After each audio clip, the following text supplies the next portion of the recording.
로마서 7장 1절에서 6절 함께 보도록 합니다. 형제들아, 내가 법 아는 자들에게 말하노니 너희는 그 법이 사람이 살 동안만 그를 주관하는 줄 알지 못하느냐.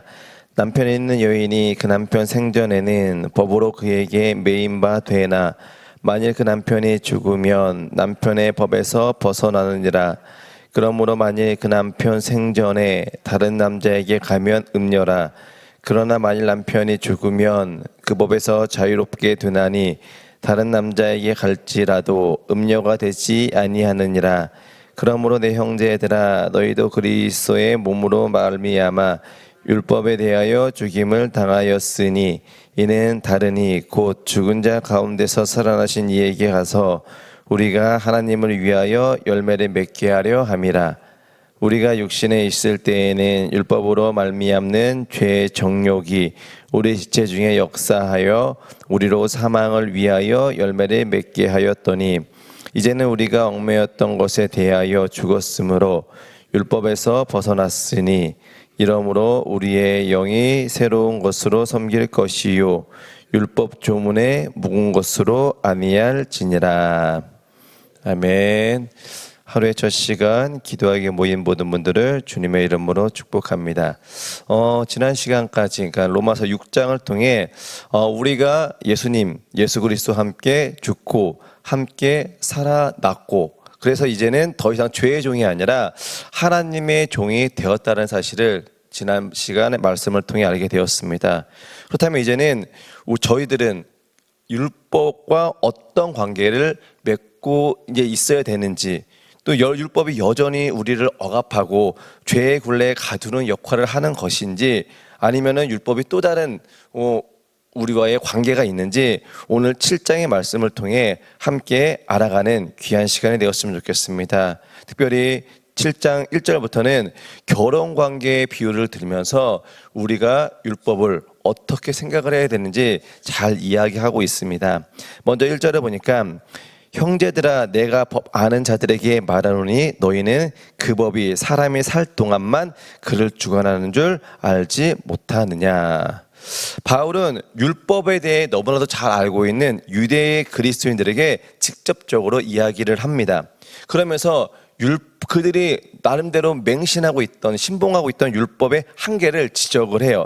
율법은요, 아무리 타이트하고 엄청난 규범이 있다 할지라도 사람이 살 동안만 영향력을 끼칠 수 있는 게 율법입니다.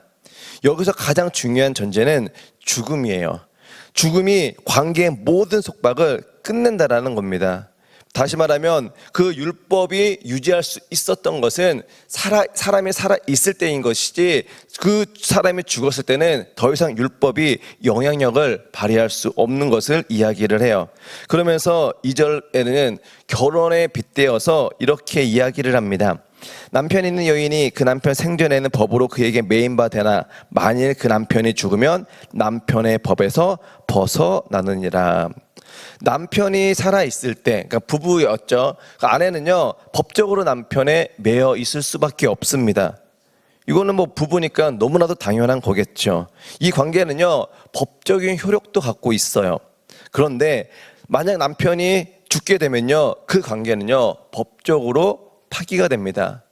결혼했을 때는 그 아내는 남편에 얽매여 있었지만 남편의 그 순간부터는요 그 관계가 완전히 사라지게 됩니다. 더 이상 남편에게 매여 있을 이유가 하나도 없어요. 이제 이 여자는요 자유로운 몸이 되어서 다른 사람과 결혼도 할 수 있습니다. 3절에 보니까 그러므로 만일 그 남편이 생전에 다른 남자에게 가면 음녀라. 남편이 살아있을 때 다른 남자에게 가면요 관계를 하게 되면 그거는 간음죄에 해당합니다. 하지만 남편이 죽었을 때는요 그렇게 해도 다른 남자를 만나도 전혀 문제가 되지 않다라는 겁니다. 더 이상 죄가 되지 않아요. 왜 그렇죠? 법적인 관계가 사라졌기 때문에 그렇습니다.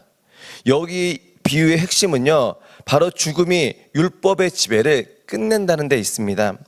4절을 보니까 그러므로 내 형제들아, 너희도 그리스도 몸으로 말미암아 율법에 대하여 죽임을 당하였으니 이는 다르니 곧 죽은 자 가운데서 살아나신 이에게 가서 우리 하나님을 위하여 열매를 맺게 하려 함이라.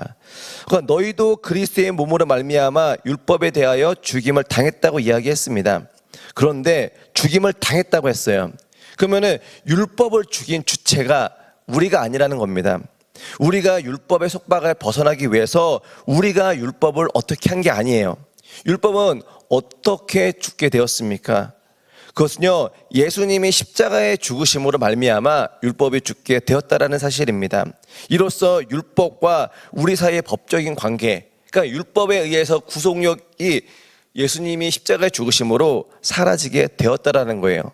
그러면서 다르니 곧 죽은 자 가운데서 살아나신 이에게 가서 율법의 관계가 그냥 끊어졌습니다. 그리고 이제 새로운 존재, 죽었다가 다시 살아나신 부활하신 예수 그리스도와 우리는 연합돼야 돼요. 그동안은 율법에 어느 정도 관계가 있었기 때문에 율법의 구속력이 있었지만 율법이 다 죽고 난 이후에 관계가 끊어진 이후에는 우리는 새로운 것과 함께 해야 되는데 바로 그것이 예수 그리스도입니다. 바로 예수 그리스도와 연합하는 게 하나님이 우리에게 원하는 신앙인의 모습이에요.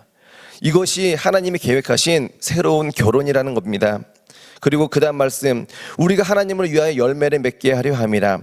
결국 하나님 율법과 단절되어지고 나서 예수님과 연합하고 나서 하나님이 우리에게 진짜 원하는 모습이 바로 열매를 맺는 삶이에요.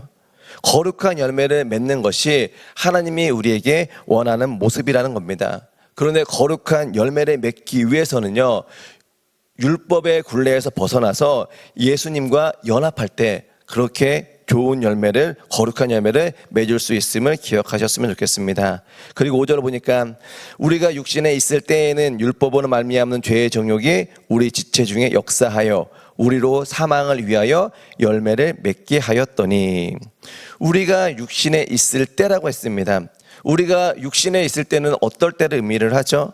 그러면 예수님을 만나기 이전의 모습, 이전의 삶이에요. 죄와 율법 아래 있었던 그 삶을 의미를 합니다. 그 당시에는요, 율법이 오히려 우리의 죄의 욕망을 더 자극하기도 했습니다.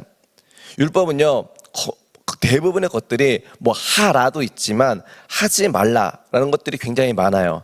그럼 하지 말라고 명령할수록 저희들이 인간은 악하기 때문에, 그러니까 죄의 본성이 있기 때문에 하지 말라고 하면 더 하고 싶은 그런 욕망이 있잖아요. 아마 인간들도 그랬을 겁니다. 하지 말라고 하니까 그 죄의 본성이 더 강하게 반응해서 아마 죄를 안 지어야 되는데 더 짓게 되는 인간의 모습이 있습니다. 결국 그러한 죄의 결과로 인해서 저희들은 어떻게 됩니까? 좋은 열매, 거룩한 열매가 아니라 사망이라고 하는 열매를 맺게 되었던 과거의 시절을 의미를 해요. 그런데 이제는 그거는 과거형이고 과거로 끝난 것이고, 6절에 보니까 이제는 우리가 얽매였던 것에 대하여 죽었으므로 율법에서 벗어났으니 이러므로 우리가 영의 새로운 것으로 섬길 것이요 율법의 조문에 묵은 것으로 아니할지니라. 그러니까 5절에는요, 그냥 과거에는 그렇게 했었는데 그래서 결과적으로 사망이라고 하는 열매를 맺는데, 6절 이제는 다른 모습으로 살라는 겁니다. 왜? 이제는 하나님 율법을 끊어주셨고 예수님과 연합했기 때문에 이제는 과거의 모습과는 달리 완전히 다른 모습으로 살아가야 된다는 거예요. 어떻게요? 영의 새로운 것으로 섬길 것이요. 영의 새로운 것으로 섬긴다. 이것은 성령님의 인도함에 따라 순종하는 삶을 의미를 합니다. 이것은요, 율법에 의한 강제적인 그러한 규율이 아니라 성령의 내적 감동과 능력으로 하나님을 섬기게 된다는 겁니다. 마지막, 율법 조문에 묵은 것으로 아니할지니라. 그러니까 율법의 조문, 돌에 새겨진 문자적인 그런 규범에 의해서 억지로 하는 그러한 모습이 아니라 그냥 정말 하나님을 사랑하고 하나님을 위하는 마음으로, 순종하는 마음으로 새 방식의 삶을 살아가야 함을 바울은 우리에게 이야기하고 있어요. 말씀을 정리하도록 하겠습니다. 저희들은 이제 율법이라고 하는 옛 남편에 묶여 있지 않습니다. 이제 예수님과 함께 십자가의 죽음으로 말미암아 율법은요 이미 죽었어요. 이미 끝났습니다. 그렇기 때문에 저희들은 율법에 얽매이는 삶이 아니라 이제 십자가에서 다시 부활하신 예수님과 연합해서 그분과 예수님과 사랑의 관계를 맺어야 되고요. 그리고 그 관계 안에서 하나님을 기쁘게 하는 거룩한 삶의 열매를 맺어야 된다라는 겁니다. 그런 복된 인생으로 오늘 하루 살아가시기를 주님의 이름으로 간절히 축복합니다. 기도하겠습니다.